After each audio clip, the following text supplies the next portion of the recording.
Bismillahirrahmanirrahim.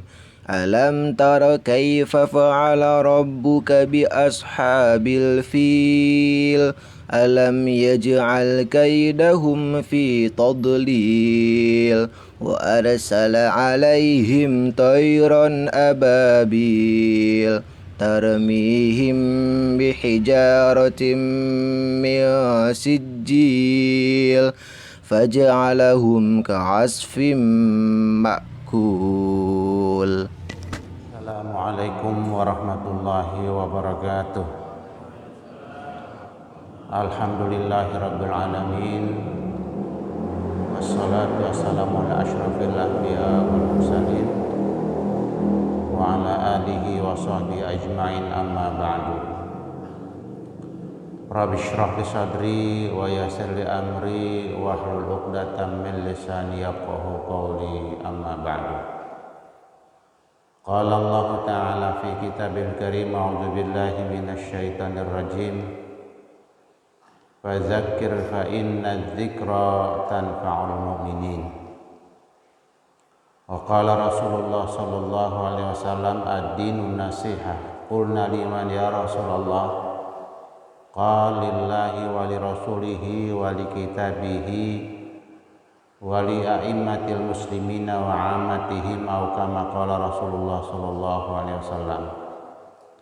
Shadaqallahul azim wa shadaqa rasuluhun nabiyul karim wa nahnu ala dzalika minasy syahidin wasyakirin walhamdulillahi rabbil alamin.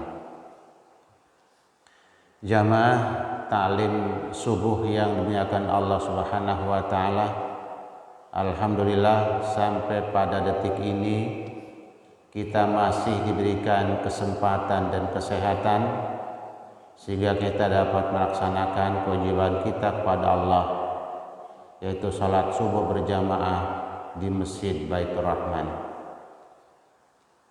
Alhamdulillah summa alhamdulillah, moga-moga ibadah salat subuh kita berjamaah bersama diterima oleh Allah Subhanahu wa taala. Hari ini hari Sabtu, kita akan lanjutkan kajian kita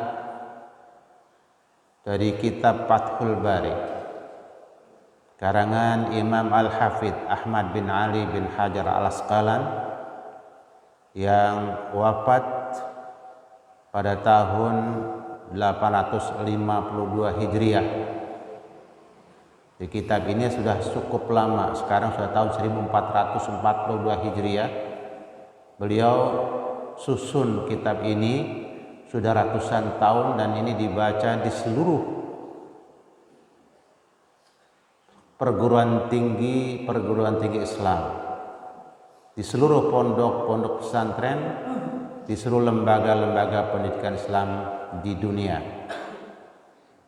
Makanya kita juga mendapat kehormatan dari Allah Subhanahu wa taala untuk ikut membaca kitab yang beliau susun, yang beliau karang, di mana beliau mensyarah kitab Imam Al-Bukhari rahimahullahu taala. Pada pekan yang lalu kita masih berada di Kitabul Iman, Babu Umurul Iman. Kita juga hari ini masih berada di situ dan kita lanjutkan hadis yang nomor 9. Qala al-muallif rahimahullah wa nafa'ana bi'ulumihi fid dharain amin. Haddatsana Abdullah ibn Muhammad qala haddatsana Abu Amir al-Uqadi qala haddatsana Sulaiman bin Bilal an Abdullah bin Dinar an Abi Salih an Abi Hurairah radhiyallahu anhu anin Nabi sallallahu alaihi wasallam qala al imanu bid'un wa sab'una syu'batan wal haya'u syu'batun minal iman. Rasulullah sallallahu alaihi wasallam bersabda dalam hadisnya, yang diriwayatkan oleh Imam Bukhari dari Abu Hurairah, sahabat Nabi. Rasulullah berkata, al-imanu bid'un wa sittuna syu'batan. Iman itu terdiri dari hitungan antara 3 sampai 9, antara 3 sampai 7. Jadi jumlahnya dalam hadis ini kalau kita sebut jumlahnya adalah 67 sampai 69 cabang-cabang iman. Wal haya, dan adapun malu, syu'batun minal iman, itu satu cabang dari cabang-cabang iman yang 69 tersebut. Nah, malu ini adalah satu sifat yang pada gilirannya bisa jadi memang sudah bagian daripada sifatnya pemalu, atau ada juga usaha menanamkan malu, mendidik malu dari mulai usia dini, ditanamkan rasa malu. Nah, tentunya malu ini tentu nanti ada hukum-hukumnya juga. Ada malu yang hukumnya wajib. Kalau yang terkait dengan pekerjaan-pekerjaan yang wajib, apabila kita tidak melaksanakannya, kita malu. Maka malu yang kita timbulkan dalam hal tersebut adalah malu yang wajib adanya. Jadi kalau kita tidak mengerjakan sholat subuh, na'udzubillah, malu kita, malu. Nah, malu itu adalah malu yang wajib adanya. Kalau kita tidak mengerjakan perintah-perintah Allah, malu. Kecuali nanti perintah-perintah Allah yang ada syarat-syaratnya, ada beberapa kriteria yang memang kita tidak punya, tidak mampu, seperti berhaji misalnya, kita tidak mampu, ya tidak apa-apa. Tetapi ada juga perasaan malu, ya Allah, saya kok nggak bisa gitu, malu. Namun malu di situ tentunya malu yang memang diukur dengan kemampuan dalam melaksanakan perintah tersebut. Ada malu yang juga sifatnya nanti jadi sunnah, ya. Nah, kalau kita tidak mengerjakan perintah-perintah yang sunnah, baik perintah Allah maupun perintah Nabi kita Muhammad SAW, kita malu. Nah, malu itu standarnya tentu malu yang sunnah pula. Nanti yang berikutnya itu nanti ada hal-hal yang mubah, hal-hal yang boleh-boleh saja. Nah, itu nanti tergantung situasi dan kondisi adat di satu tempat. Misalnya kalau kita datang ke satu daerah, di mana daerah itu adalah masyarakat bersarung, pakaian resminya bersarung, kita malu kalau pakai celana. Walaupun sebenarnya boleh-boleh saja pakai celana panjang, tapi kita malu. Kenapa? Karena itu adalah ada adat yang memang betul-betul sudah dipakai dan menjadi tradisi. Maka malu kita di situ tidak wajib, andai kata kita tinggalkan, tidak sampai jadi dosa. Begitu. Tetapi ya kita malu lah, malu kita.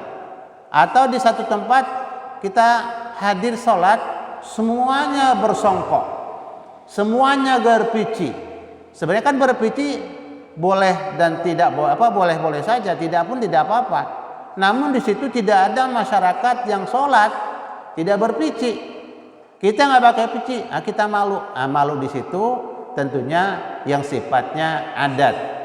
Kalau kita sempat tidak pakai pici, ya nggak apa-apa, nggak sampai jadi dosa. Cuman perasaan malu ada di situ.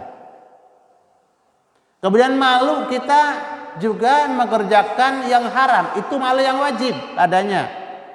Yang diharamkan oleh Allah Subhanahu wa taala, ya, kita wajib meninggalkannya dan malu mengerjakannya.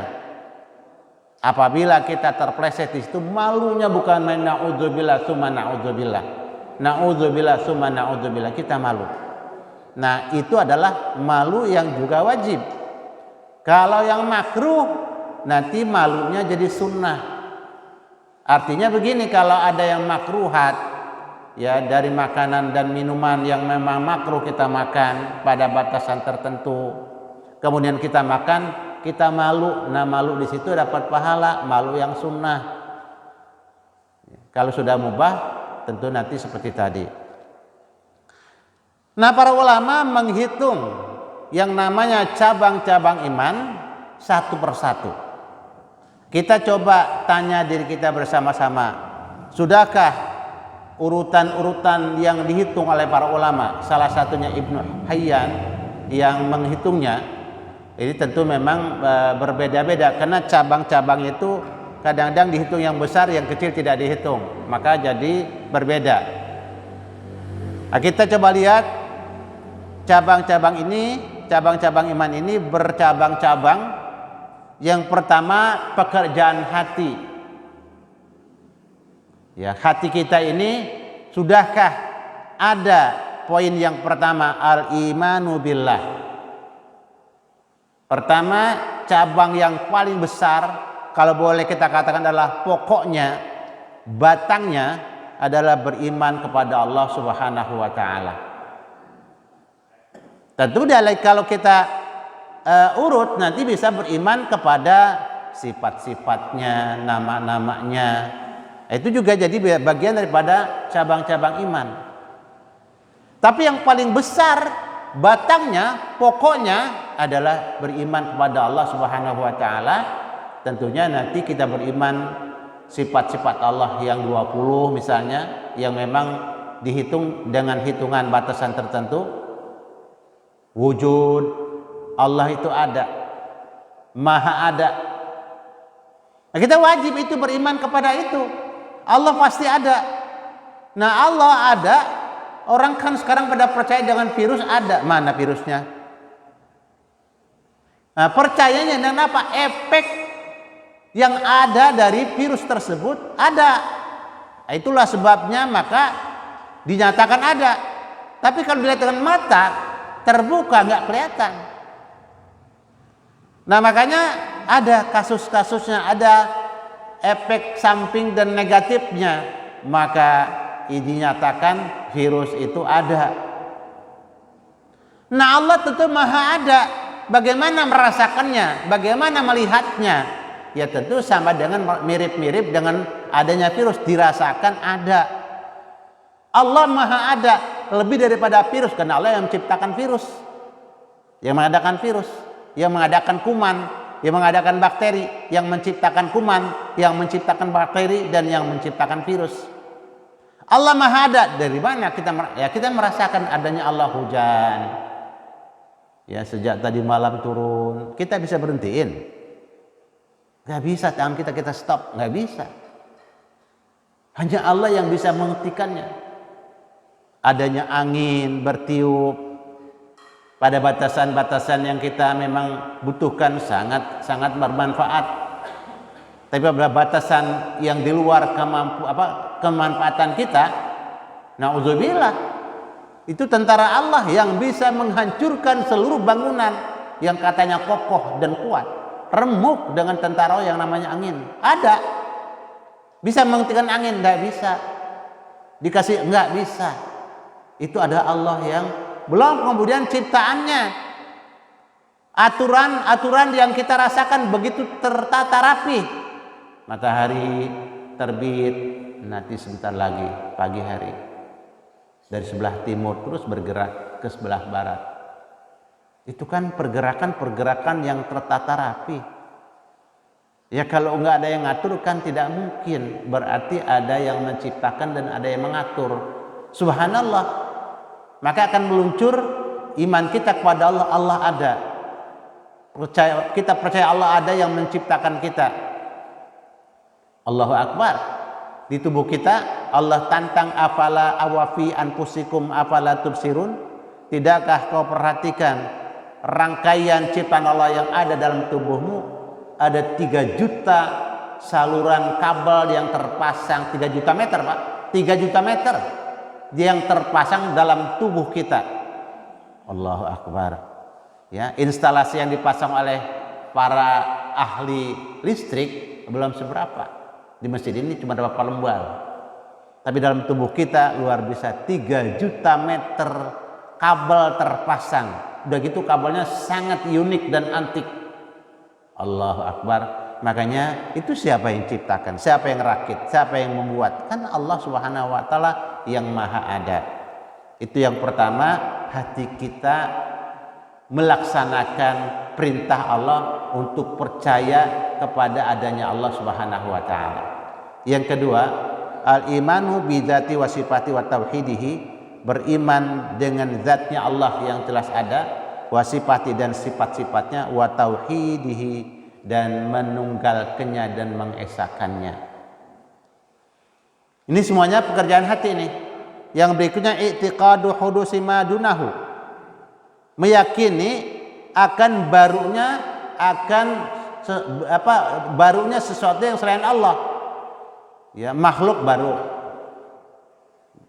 Semua makhluk Allah baru, ciptanya adalah baru. Yang berikutnya al-imanu bi malaikatihi, beriman dengan malaikat-malaikat Allah. Malaikat Allah kan sangat banyak. Cuman yang wajib diketahui cuma 10. Itu adalah nama tim, kayak polisi. Polisi itu kan bukan satu. Malaikat Jibril, malaikat Israel itu bukan satu. Itu nama sebuah kelembagaan malaikat Israel. Malaikatnya begitu banyak, namanya Israel. Polisi begitu banyak jumlahnya, bukan satu. Tentara bukan satu, kalau bilang tentara banyak. Nah, Israel itu banyak. Kenapa? Ya, rasio kita nyambung, akal kita nyambung. Orang meninggal di kampung hutan Kalimantan itu nanti lari-lari ke sono ke Paling Panjang gimana? Orang meninggal hari ini, pagi ini, itu begitu banyak yang meninggal di pagi ini dan di jam ini. Nah, itu tentunya tugas malaikat Israel, yang ini nama tim. Kepolisian itu nama tim, bukan satu polisi, tapi banyak polisi bertugas di pospol masing-masing, di polsek masing-masing, di polres masing-masing, sampai dengan di Kapolda masing-masing, sampai dengan di pusat dan seterusnya. Nah, malaikat Allah ini kita percaya adanya malaikat Jibril, Mikail yang baik banget tuh nurunin hujan dari tadi malam, Masya Allah, rahmat Allah turun. Andai kata kita berdayakan tuh air hujan luar biasa. Seperti orang-orang Timur Tengah memberdayakan hujan, Pak. Itu satu rumah sebesar ini di bawah satu lantai sebesar ini pula. Dia buat satu lantai untuk nampung air hujan.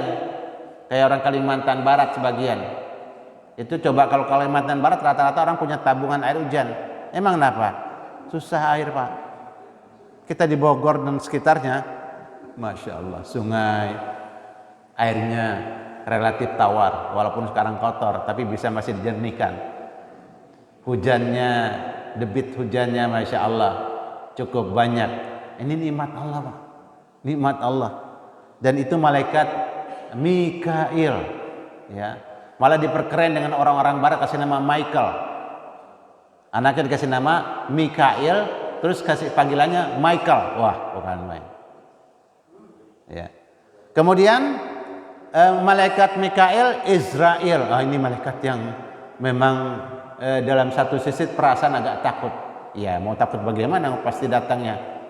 Itu tinggal persiapan aja begitu, siap-siapin aja, kalau dia datang kita siap udah. Ya, tentunya salah satunya lewat kajian hadir ke masjid dan hadir ke majelis ilmu yang pahalanya sangat besar. Kemudian malaikat Munkar Nakir, ya, Israfil dulu, habis Israfil Munkar Nakir. Israfil tugasnya itu tugas niup angin tuh, ya, niup trompet sangkakala kata orang tua kita dulu. Dia yang niup angin tuh. Wah, tiupannya luar biasa. Sekali tiup, buah pada berbuah. Sedang pada berkembang, tiup angin terus bergerak. Nah, perpindahan antara sebuk dengan serbuknya jadilah buah. Ya, serbuk yang satu, serbuk yang lain pindah ditiup oleh angin. Siapa yang niup? Malaikat Israfil. Kemudian yang berikutnya adalah malaikat Munkar Nakir. Munkar Nakir ini juga yang kita takuti sebenarnya. Ya kita tidak perlu takut. Kenapa? Kalau udah siap dengan amalan yang cukup, ya Munkar Nakir adalah dalam talqin yang dibaca sering dalam di atas kuburan saat kita memakamkan jenazah. Fa innahuma ya makhluqani min makhluqatillah. Dia adalah dua makhluk Allah dari sekian makhluk Allah. Fala takhaf, maka jangan takut. Wa idza sa'alaki wa idza sa'alaka. Kalau dia bertanya nanya kamu berdua, dia duanya bertanya kamu berdua, ya fa'ajibi, fakul sama, fakul bilisanin fasih. Ucapkan jawab dengan lisan yang fasih, jangan takut. Ya, dia adalah makhluk Allah yang memang disuruh nanya. Nah, pertanyaannya marrabbuka. Nah, di situ tadi siapa Tuhanmu? Wa man nabiyuka, siapa nabimu? Wa ma kitabuka, apa kitabmu? Wa ma imamuka, wa ma kiblatuka, wa man ikhwanuka, dan seterusnya ditanyakan itu. Ya, nah cerita yang kemarin saya sampaikan, orang yang tidak punya apa-apa kecuali kapak alat kerjanya, itu pertanyaannya banyak banget tuh kapak, hanya kabur dia. Nggak mau jadi orang kaya, nggak mau dikasih harta yang banyak-banyak, saya punya kapak aja biar pertanyaannya nggak banyak-banyak amat katanya. Nah sampai pada Munkar Nakir Raqib Atid, disitulah orang yang memang percaya dengan malaikat Raqib Atid tidak akan pernah mau melaksanakan perbuatan dosa dimanapun dia berada. Jadi kalau imannya kepada malaikat Allah itu kuat, maka ini adalah orang yang jujur dan orang yang amanah. Orang yang jujur dan orang yang amanah. Makanya di situ kita harus tahu saat kita mau menjadikan pemimpin kita, dia beriman kepada Allah, beriman dengan malaikat Allah, apa enggak? Kalau dia beriman kepada malaikat Allah, kalaupun ada tes, ya ada proper test, test and proper test bahasanya. Ya, apa tugas malaikat Munkar Nakir? Apa tugas malaikat Raqib Atid? Itu ditanya. Ketika mengangkat Kapolri, mengangkat hakim dan seterusnya, sehingga apa tugasnya? Oh, tugasnya dia mencatat amalan-amalan baik dan amalan-amalan yang jahat. Kalau amalan baik adalah tugasnya malaikat Raqib, kalau malaikat Atid ada amalan-amalan yang jelek dicatat, tidak ada yang ketinggalan satu pun, tidak ada yang terselip, semua terdata, tercatat, luar biasa. Nah takut kan? Tapi dia nggak percaya dia malaikat, ya enjoy aja dia berbuat dosa. Walaupun ada di luar kota, di dalam negeri, di luar negeri, aman, dia nggak akan melakukan perbuatan dosa. Ada malaikat Raqib Atid. Kemudian terakhir malaikat Malik Ridwan, sepasang-pasang nih, malaikat Malik yang tugasnya menjaga api neraka. Galak bener nih. Yang berikutnya adalah malaikat Ridwan yang tugasnya menjaga pintu surga, senyum terus dia. Allahu Akbar. Yang berikutnya cabang iman yang al-iman bi rusulihi, beriman kepada Rasul Allah. Kita kalau mau beriman tentunya kan harus tahu. Bagaimana tahu? Ya kita baca sejarahnya para nabi dan rasul, kita baca satu persatu. Kemudian beriman kepada takdir Allah. Al-iman bil qadari khairi wa syarrih. Itu juga cabang iman yang terkait dengan hati kita. Beriman dengan takdir Allah. Ya ini lagi hujan. Sudah takdir Allah. Sudah berusaha berdoa, masih kepleset, namanya takdir. Sudah berusaha menjaga protokol kesehatan, kemudian berdoa, kena juga dengan virus corona 19. Ya emang sudah takdir Allah. Ya. Kita baca ayat kursi tiap pagi. Ya. Kita baca man dzalladzi yashfa'u indahu illa bi'idznih. Tidak akan bisa ya kecuali dengan izin Allah. Kemudian al-iman bil yaumil akhir, beriman dengan hari akhir. Disinilah nanti merembet iman kita dengan hari akhir. Pertama sekali adalah masalah alam barzah. Nah, kita takutlah sendirian di alam barzah kalau kita melakukan dosa. Nah, kita diberikan kesempatan untuk menghapusnya, ya, untuk memperbanyak amal baik kita, pekerjaan-pekerjaan baik, supaya nanti saat ada pemeriksaan itu bisa tertutup atau bisa terhapus perkuburan. Jadi hari akhir diawali dengan adanya kuburan dan alam barzah. Kalau kuburan itu sendiri sebenarnya bukan alam barzah, Pak. Itu cuma tempat jenazah, tempat mayat untuk dimakamkan dengan aturan-aturan yang sudah diatur dalam kitab fikih, ya. Kenapa harus dimakamkan? Pertama, manusia itu adalah makhluk Allah yang terhormat. Tidak boleh terus berserakan seperti makhluk-makhluk yang lain mati berserakan di sampah, tidak boleh. Haram itu kalau makhluk Allah yang namanya manusia terus meninggal dibiarkan begitu saja. Makanya teman-teman Masya Allah di Aceh dulu luar biasa bekerja keras bagaimana memakamkan mereka yang tersangkut di pohon, yang terhimpit dengan bangunan, luar biasa. Itu Masya Allah. Ini yang terkait dengan hari akhir. Masuk tahapan awal kuburan, alam barzah. Di alam inilah mulai kita ditanya oleh malaikat yang namanya malaikat Munkar Nakir. Setelah alam kubur, alam mas'alatul ba'si, di mana saat kebangkitan. Nah, kebangkitan ini nanti akan terjadi di mana kita dari alam barzah dibangkitkan. Itu dalam surat Yasin yang kita baca setiap malam Jumat kah, malam Senin kah, malam Selasa atau malam apa saja. Itu kan ada ayat yang menjelaskan ketika terasa sedang mimpi kenikmatan yang sangat indah di alam barzah, dia kaget dibangunkan, ya, dia bangunkan dengan getaran dan hari kebangkitan. Kemudian yang berikutnya adalah masalah an-nusyur, di mana kita dikumpulkan di padang mahsyar. Itu menakutkan. Nanti hari itu yauma yafirul mar'u min akhi wa ummihi wa abi wa sahibati wa bani likulli imri'in minhum yauma idzin sya'nun yughni. Yauma yafirul mar'u min akhi, hari itu nanti hari di mana orang dikumpulkan itu pada kayak kupu-kupu berterbangan kebingungan, kada ayam ketilan induknya. Ya, kayak ayam kecil-kecil tuh, anak ayam kecil-kecil tuh, kalau induknya enggak ada udah belingsatan, kita kepada kebingungan, lari. Yauma yafil mar'u min akhi, kita lari dari saudara kita. Kita nggak bisa lagi peduli dengan mereka, mereka nggak peduli dengan kita, karena situasinya sudah sangat menakutkan. Ya, wa sahibati wa bani. Kemudian seorang ayah, seorang ibu itu tidak lagi peduli dengan anak-anaknya. Kemudian seorang bapak, seorang suami tidak lagi peduli dengan istrinya, begitu juga sebaliknya. Itu adalah yaumun nusyur. Kemudian masalatul hisab, ini juga masalah hati, di mana nanti ada pemeriksaan satu persatu, ditanya, diteliti, diperiksa. Min aina wa kaifa wa ila aina.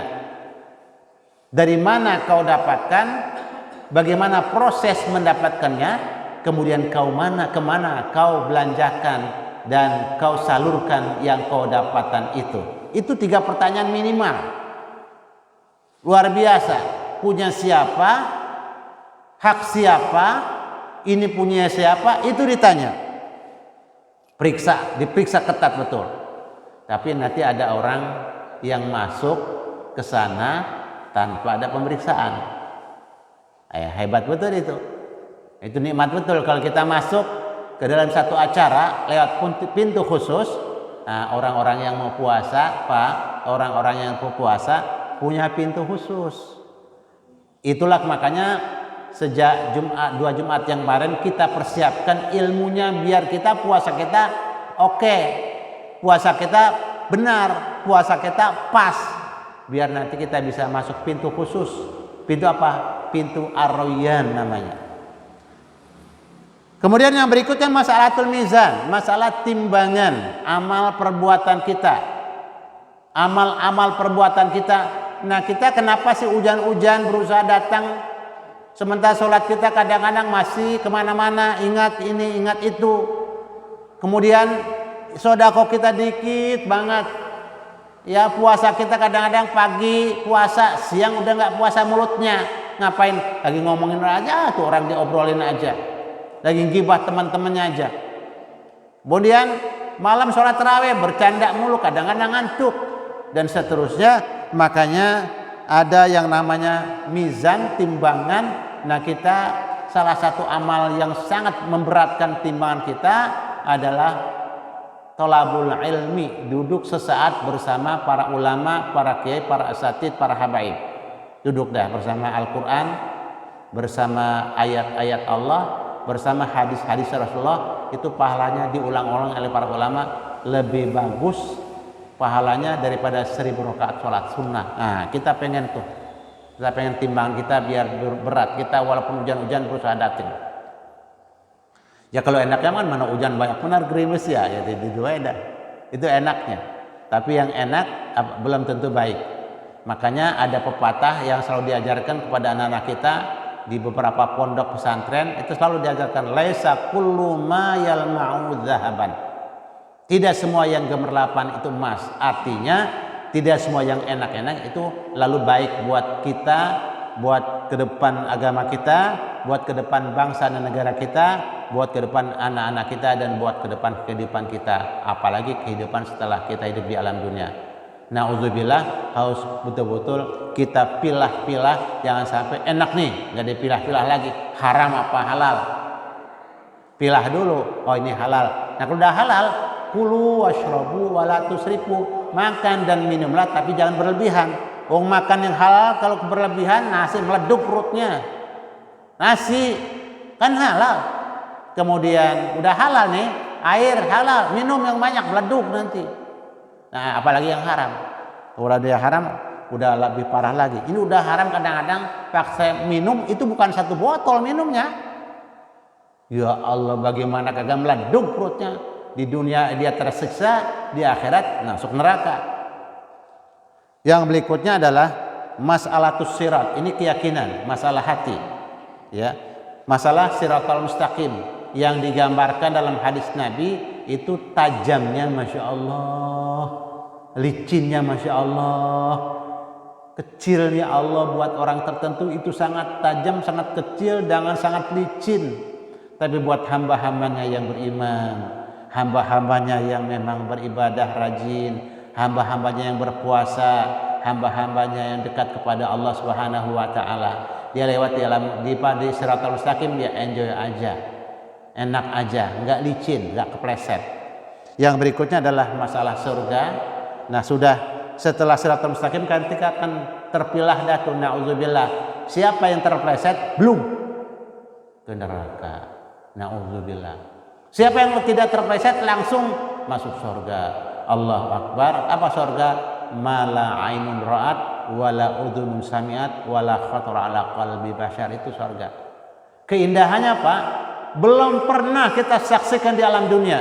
Keindahan yang kita saksikan di alam dunia itu keindahan-keindahan semu. Sesaat doang. Ya kita biarpun berada di tengah-tengah kota bunga atau taman bunga di Cipanas, ya kalau lama-lama jenuh juga. Kita alhamdulillah bukan ini sekedar tahadus bin ni'mah, sekedar cerita doang. Kita tuh mondar-mandir ke Dubai, ya tidak terhitung jumlahnya. Orang kalau nyebut Dubai buat saya apa Dubai? Masih bagusan Sukabumi. Singapura apa Singapura? Masih bagusan kota Sukabumi ataupun Bogor. Di Singapura nggak ada Cipanas Pak, nggak ada puncak. Kita punya puncak, kita naik ke atas lihat Ponte, luar biasa indahnya. Saya pernah bawa anak-anak di Remawadah dari puncak sampai ke Setu Patenggang di Bandung sana. Luar biasa. Indahnya kita punya Indonesia, cantiknya kita punya Indonesia, segarnya kita punya Indonesia, kemudian suburnya kita punya Indonesia. Di sana nggak ada. Dubai itu cuma rekayasa. Karena rekayasa ya bosan. Nah itu kalau surga mala ainun ra'at, pemandangannya sangat-sangat indah, dan keindahan itu belum kita saksikan, nanti kita akan saksikan bersama-sama. Amin ya rabbal alamin. Kemudian kenikmatannya, kita makan apel di sini, tapi belum seberapa, nggak ada apa-apanya kalau apel surga. Nggak ada apa-apanya makanan-makanan surga. Masya Allah, makan di surga itu nggak buang air kan enak bener. Kita kan problem. Makan banyak buang air Pak, ribet. Ya, minum banyak pipis mulu ribet. Di sana minum, makan nggak pakai buang air. Bisa Ustaz? Bisa. Lah bayi makan dan minum nggak ada jamban di dalam, nggak ada WC di dalam. Di sorga nanti lebih daripada bayi kita. Betul-betul menikmati kenikmatan yang luar biasa. Na'udzubillah, kebalikannya adalah neraka, dan itu pasti adanya karena banyak orang curang, banyak orang berdusta, banyak orang bohong di dunia ini, menipu, menyakiti, mendolimi orang-orang yang lemah, orang-orang yang apa. Di mana balasannya? Dia nggak bisa nuntut. Orang lemah, rakyat biasa, nggak punya kekuasaan, ditindas habis-habisan, diperes, dipencet dia, digilas dia. Di mana nuntutnya? Neraka, Pak. Neraka. Itu orang-orang yang zalim, orang-orang yang dusta, orang-orang yang bohong, orang-orang yang suka melakukan kejahatan dan dia tidak bertobat kepada Allah. Tempatnya adalah neraka yang penuh dengan siksa dan penderitaan. Itu adalah amalia hati kita. Dan akal juga nyambung lah, kalau nggak ada neraka, nggak ada surga, roman-romannya nggak masuk akal. Ya kan banyak orang punya kekuasaan, ya banyak orang punya kekuasaan dari Firaun, mentang-mentang berkuasa, masya Allah luar biasa. Ya, Nabi Musa dikejar mau dibunuh. Nabi Musa itu kan cuman ustadz kalau bahasa sekarang mah. Ya dia nggak punya alat untuk berperang pakai kayak, enggak, dia bukan makar, enggak. Dia cuma menyampaikan amar ma'ruf nahi munkar, dibilang makar, melakukan tindakan kriminal segala macam. Subhanallah, di mana nuntutnya? Di mana nuntutnya? Orang-orang kampung yang tidak tahu menahu tentang tanahnya, tahu-tahu digusur, dia bilang udah dibayar. Mana bayarannya? Dia nggak terima. Kalau nenek-nenek suruh tanda tangan ke jempol kan? Dan jempol juga dipalsukan, ya. Subhanallah. Di mana tuh nuntutnya? Nih, ada neraka, ada sorga. Jadi akal juga nyambung. Kalau nggak ada sorga dan nggak ada neraka, nggak ada alam barzah, nggak nyambung. Kenapa? Sekali lagi dosa sandiwara di dunia begitu terasa dan begitu kental. Yang berikutnya masih masalah hati. Mahabbatullah, cinta kepada Allah. Bentuk cinta kepada Allah kayak gini nih. Panggilan Allah salat subuh, mana hujan, mana becek, mana dingin, kita tetap datang. Emang kenapa? Allah panggil. Bentuk cinta kita kepada Allah, kita datang. Emang kenapa? Ya Allah panggil. Kalau Allah nggak panggil, kita nggak datang. Kemudian wal bughd wal hubub fi, kemudian marah karena Allah, cinta juga di jalan Allah. Marah karena Allah gimana? Ya kalau agama Allah yang dihinakan, kita diam baik, itu namanya bukan orang yang toleransi, bukan orang yang punya sifat kasihan, tetapi orang itu adalah orang-orang yang namanya orang bisu. Setan bisu, kata Pak Ustadz Abdul Samad. Syaitanun akhras. Jadi kalau ada kemungkaran, dia diem baik, ya, maka itu adalah setan akhras. Bahkan salah satu ustadz dari Malaysia, dunia ini, ya, orang-orang yang jahat itu jahat memang, tapi yang lebih jahat adalah orang-orang yang baik yang diam. Orang-orang yang tahu yang diam itu lebih jahat daripada orang yang jahat. Kenapa? Ya dia tahu itu salah, diam aja. Kan efeknya kalau ada kesalahan, ada kemungkaran, dibiarkan saja, itu efeknya kemana-mana. Nanti bukan hanya yang jahat, ya, bukan hanya yang melakukannya, tapi orang-orang yang tidak melakukannya akan ke bawah. Dunia ini kan seperti kita berada dalam satu kapal laut. Kita udah bebas menggunakannya, masing-masing udah punya tiket. Ketika ada seseorang di landasan di dak kapal, walinggis sedang nyungkilin, sedang ngorek-ngorek dinding kapal laut, kita ulah cicing wae. Ojo meneng mae lah. Harus ngomong, kalau nggak ngomong, nggak bisa ngomong, laporkan sama petugas. Ini pada nggak apa-apa, bukan anak saya, nggak apa-apa, bukan teman saya, biarin aja, saya nggak kenal dia. Justru harus ditegur.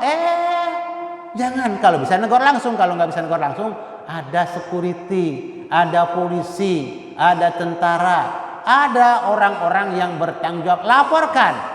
Kalau dibiarkan gimana? Karem rame-rame.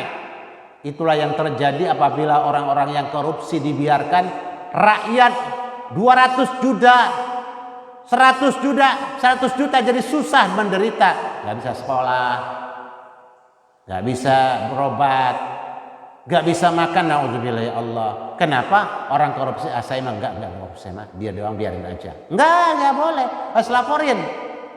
Ketika melaporkan nggak ada pahalanya, pasti ada. Man ra'a minkum munkaran falyughayyirhu biyadihi. Fa illam yastati fa bi lisanihi. Fa illam yastati fa bi qalbi fa huwa adhaful iman. Kalau kita melihat kemungkaran jangan cicing wae, ulah meneng wae. Cuma meneng wae. Tegur kalau mampu. Kalau nggak mampu, ya paling tidak kalau bisa tadi tegur dengan tangannya, ya tangannya. Kalau nggak bisa dengan tangannya, dengan lidahnya. Kalau nggak dengan lidahnya, dengan hatinya. Itu orang yang paling lemah imannya. Lemah imannya kan nanti redup, lama-lama bisa mati. Kalau redup bisa naudzubillah bisa mati. Artinya cuek. Naudzubillah kalau udah cuek Pak, nanti kita tergolong orang-orang yang dibilang orang-orang yang dalam bahasa hadisnya itu adalah, saya lupa namanya. Orang yang cuek, orang berbuat maksiat. Ada dalam istilah hadisnya. Nah, yang berikutnya, kita cinta karena Allah walaupun itu sesuatu yang memang kelihatannya tidak enak, ya karena cinta kita kepada dia kita bangunkan anak kita nih. Kita sayang sama dia, jangan sampai salah sayangnya. Sayang anak itu harus tahu batasannya. Kalau sayang dan cinta pada dia, ya kita selamatkan dia dari sentuhan api neraka. Qu anfusakum wahlikum nar. Menjelang subuh, ini mana hujan, biar kesian lagi tidur dia, biarnya enggak. Menjelang subuh, hujan deras, tetap bangunkan. Nah, bangunlah. Kalau nggak percikan air di mukanya supaya dia bisa bangun sholat subuh. Bapak sholat subuh, anaknya nggak sholat subuh, nggak dibangun, diamin baik. Lah nanti narik kaki kita, nauzubillah. Kemana nariknya? Neraka, nauzubillah. Anak berbuat dosa, berbuat maksiat, dibiarkan. Kesian dia masih muda. Enggak. Harus tetap ditegur. Itu namanya sayang dan cinta karena Allah. Karena artinya cinta kita harus berdasarkan aturan Allah. Marah kita harus berdasarkan aturan Allah. Tidak boleh juga sembarangan marah, tidak boleh juga menjatuhkan cinta sembarangan. Nah, anak-anak remaja cinta pada lawan jenis itu adalah sesuatu yang fitrah, bawaan. Itu sudah fitrah dari Allah. Namun harus dengan aturan. Kan kalau dengan aturan bukan cinta jadinya, malah jadi rusak dan jadi bencana. Tapi kalau dengan aturan ya jadi terang, jadi enak. Kayak lampu listrik harus negatif dan harus positif. Ditemukan dengan aturan jadi terang. Ditemukan dengan dengan aturan dan dengan porsi tertentu jadi suara yang indah seperti ini. Coba kalau main tempelin aja tanpa aturan, ya kebakar itu. Kebakar dan akhirnya jadi bencana. Dan itu yang terjadi di kaula remaja, anak-anak remaja yang kadang-kadang ya, dia tidak mau pakai aturan, cinta kepada anak perempuan, laki perempuan cinta anak laki-laki pakai aturan. Ya, kalau udah pakai aturan nanti akan menikmati betul. Yang berikutnya cinta kepada Nabi kita Muhammad SAW itu juga bagian daripada hati kita. Ya tapi nanti akan nampak hatinya cinta kepada Nabi, tapi amal perbuatannya akan kelihatan. Kemudian rentetan dari cinta kepada Nabi apa? Kita meyakini keagungan Nabi kita Muhammad SAW. Luar biasa memang. Kemudian kita membaca salat kepada Nabi kita Muhammad SAW sampai diwajibkan Pak membaca salat dalam salat itu. Salah satu yang bacaan yang wajib dalam salat adalah membaca salawat kepada Nabi kita Muhammad SAW. Kalau kita tidak baca salawat, salat kita bisa jadi tidak sah. Wajib. Kemudian kita juga mengikuti sunnah Nabi kita Muhammad SAW. Kemudian yang berikutnya ikhlas. Ini pekerjaan hati. Masih ntar setelah kita tuntaskan yang pekerjaan hati. Ikhlas itu pekerjaan hati. Bukan pekerjaan tangan, bukan pekerjaan mulut. Saya ikhlas. Ikhlas dari mana? Ikhlas itu hati. Akan nampak dia meninggalkan ria. Ria itu apa? Ingin dipuji, ingin dilihat orang. Kemudian tarku nifaq, meninggalkan kemunafikan, suka bohong. Nah, dia nggak punya nggak terbiasa bohong. Kalau dia sempat berbohong, dia itu menyesalnya bukan main, gak nyaman hidupnya, gak tenang hidupnya. Itu tanda-tanda masih ada iman. Nah, karena memang tanda-tanda kemunafikan ada 3. Hayatul munafiki salatun, idza haddasa kadzdzaba, wa idza wa'ada akhlafa, wa idza tumina khana. Ini tanda-tanda orang munafik. Tinggalkan itu. Ya. Kemudian yang berikutnya bertaubat. Kita kalau ada dosa jangan entar dulu. Emang kenapa? Umur kadang-kadang sangat-sangat ajaib. Tadi malam saya ikut tahlilan malam keempat di rumah saudara Gunawan, itu anak Bang Roni. Bang Roni itu adik kelas saya di SMP 1 Depok. Ya. Kemudian dia punya anak namanya Gunawan, baru umur 33 tahun meninggal, Pak. Sedang gagah-gagahnya. Nah, disitulah makanya itu jangan ntar dulu. Saya masih muda ntar tobatnya. Enggak, tobat artinya kapok dah. Astagfirullahaladzim, kapok saya. Masih balik lagi kapok. Istighfar apa itu? Istighfar udah. Astagfirullahaladzim, kapok saya ya Allah, enggak lagi-lagi. Balik lagi, dosa lagi.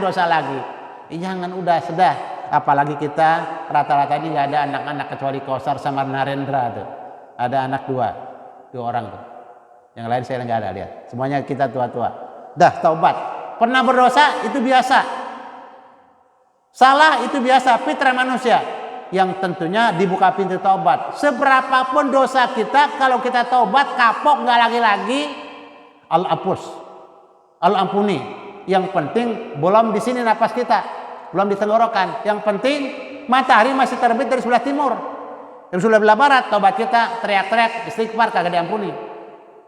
Nah, kita masih punya peluang, alhamdulillah. Jangan masih entar dulu, baik. Yang berikutnya adalah al-khauf. Itu adalah pekerjaan hati. Takut itu kerjaan hati. Takut kena dengan azab Allah, siksa Allah, laknat Allah, kutukan Allah. Takut kalau meninggalkan perintah-perintah Allah. Takut kalau terpleset di mana dosa ada di situ. Kemudian ar-raja, ada optimis. Kita nggak boleh pesimis, Pak. Dalam situasi bagaimanapun kita tidak boleh putus asa. Wala taqnatu min rauhillah, min rahmatillah. Jangan kita putus asa dari rahmat Allah dan kasih sayang Allah. Susah seberapapun kita tetap istighfar, minta ampun. Mungkin karena dosa kita di situ, kita jadi susah. Istighfar, astaghfirullahaladzim. Allahumma anta rabbi la ilaha illa anta khalaqtani, itu yang paling lengkap. Wa ana abduka wa ana ala ahdika wa wa'dika mastata'tu. A'udzubika min syarri ma sana'tu. Abu laka bi ni'matika alayya, dan seterusnya. Itu adalah sayyidul istighfar. Minimal astaghfirullahaladzim. Mau tidur, gak bisa tidur, tasbih pakai pegang. Tasbih gak ada, ini jari kita ini. Astaghfirullahaladzim. Wah, ada Bang Khalil, dia sengaja muncul. Dia bilang gak ada, anak-anak kecil dua ternyata muncul dia. Alhamdulillah, Khalilur Rahman. Kemudian ini jadi alat untuk menghitung. Astagfirullahaladzim, subhanallah, subhanallah bihamdi, subhanallahiladzim, astagfirullah, subhanallah bihamdi, subhanallahiladzim, astagfirullah. Nah, itu adalah bentuk di mana kita punya harapan dihapuskan dosa kita. Jangan putus asa. Gue udah kadongan, nggak ada kadongan. Kalau buat dosa nggak ada kadongan. Ada kadongan dosa nggak? Justru ya Allah, berikan saya kekuatan untuk meninggalkan dosa ini. Ya Allah, astagfirullah, ya Allah. Begitu teriak terus kepada Allah. Kapan teriaknya? Tadi jam 1, jam 2, jam 3, jam 4. Paling lambat dah setengah jam menjelang subuh. Kita teriak sama Allah. Kita meratap sama Allah. Yang berikutnya adalah kita bersyukur atas nikmat Allah. Ya Allah, malu banget kita. Allah kasih begitu banyak nikmat Allah. Mata dua, mahal banget. Ada orang cari mata. Ada ginjal dua, masya Allah, masya Allah, mahal mat ginjal, mahal. Ada seorang yang sangat susah, itu nggak tahu fiktif beneran apa enggak itu cerita. Dia tukang beca, istrinya cerewet banget, ya Allah, usaha hari itu kagak dapat apa-apa buat beca. Akhirnya datang orang, mana suami ibu? Adalah pas lihat lagi sholat, tungguin Pak lagi sholat. Ternyata subhanallah, dia sudah punya perjanjian untuk mengambil ginjalnya dengan harga 500 juta. Satu ginjal, 2 ginjal 1 miliar. Itu masih murah. Allahu Akbar, bersyukur nikmat Allah. mata kita, telinga kita, Masya Allah, tangan kita luar biasa. Bahan bakarnya cuma air putih dari sumur. Nggak pakai ribet-ribet. Kita kalau sulit-sulit keadaan listrik, kita nimba aja, kita minum masih bisa. Itu bahan bakarnya bergerak, kaki kita, mata kita bisa melihat. Masya Allah, luar biasa tuh nikmat Allah. Al-wafa itu pekerjaan hati juga. Wafa itu setia dengan janji. As-sabar, sabar. Jangan musibah, sabar mengerjakan perintah Allah, sabar menjauhkan larangan Allah. Kemudian ridha bil qada. Kita ikhlas dengan takdir Allah. Nggak usah marah-marah, teriak-teriak. Emang udah ajalnya, sudah ikhlas lillahi ta'ala. Kemudian yang berikutnya tawakal. Tawakal adalah bahasa yang sulit diterjemahkan. Kalau diterjemahkan nyerah, enggak. Dia bukan nyerah tawakal. Tawakal itu ada dua. Dia ada ikhtiar, ada doa, berusaha, dan doa itu tawakal. Udah berusaha dan berdoa, dapatnya A, alhamdulillah. Berusaha dan berdoa dapatnya I, innalillah. Berusaha dan berdoa dapatnya S, subhanallah. Begitu. Kemudian yang berikutnya rahmah. Harus ada itu sifat sayang dalam hati. Kemudian tawadu, juga bentuk tawadu adalah pekerjaan hati. Kemudian di dalam tawadu ada tauqirul kabir, menghormati orang-orang tua. Itu adalah pekerjaan hati. Warahmatus sagir, menyayangi yang kecil-kecil, yang lemah-lemah disayangi. Jangan dibalik. Orang lemah, orang kecil terus dipitesin, diperas terus, disuruh bayar pajak terus. Dia mah gak pada bayar pajak, bikin nota laporan palsu. Lah kita yang punya tanah cuma 100 meter dikejar-kejar oleh petugas, dikasih SPPT, ditelepon, diteriakin, Pak belum bayar pajak Pak. Nah mereka, ya Allah, luar biasa. Nah ini tarkul kibir, yang berikutnya meninggalkan rasa sombong. Tarkul ujub, yang berikutnya meninggalkan sifat ujub. Ujub merasa benar, itu adalah penyakit juga. Merasa paling benar itu adalah penyakit, ya. Merasa paling tinggi itu penyakit ujub. Merasa sholatnya paling bagus itu penyakit ujub. Jangan sampai ada di situ. Kemudian tarkul hasad, tinggalkan dengki, itu pekerjaan hati. Kemudian yang berikutnya tarkul hikdi, dendam. Jangan ada dendam di antara kita. Seberapapun kesalahan mereka kepada kita, maafkan biar enak, adem, tidur, nyenyak. Tapi kalau kita ada dendam, setiap kita jadi sempit jalanan. Tapi kalau udah serahkan saja sudah. Orang yang dendam itu tidak menerima takdir Allah. Orang yang dengki itu tidak menerima takdir Allah. Itu namanya menghina Allah. Makanya udah lepas aja. Jangan ada dendam di antara kita, jangan ada dengki di antara kita. Yang berikutnya adalah tarkul ghadab. Jangan mudah-mudah marah. Kalau marah harus ada tempatnya dan ada porsinya. Yaitulah pekerjaan hati yang merupakan cabang-cabang iman yang luar biasa.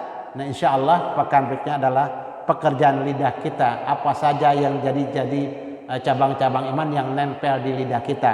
Nah itu tadi pekerjaan hati yang nempel di hati kita, semuanya bagian dari cabang-cabang iman yang kita berusaha. Dan ini kan harus dielus-elus terus, harus diulang-ulang terus. Jangan-jangan kita juga marah-marah mulu. Berarti cabang imannya potek di situ, atau mungkin mulai tidak masuk nutrisi ke situ. Nah nutrisinya kayak gini Pak, ya kita sholat berjamaah itu nutrisi yang bisa menyuburkan kita punya cabang-cabang iman yang nempel di hati kita.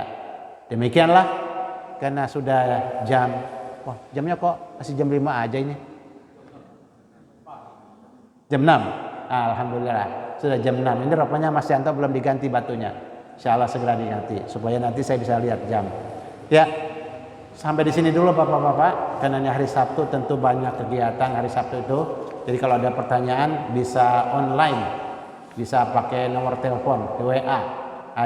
Bisa diminta nomor teleponnya oleh Ustadz Kausar.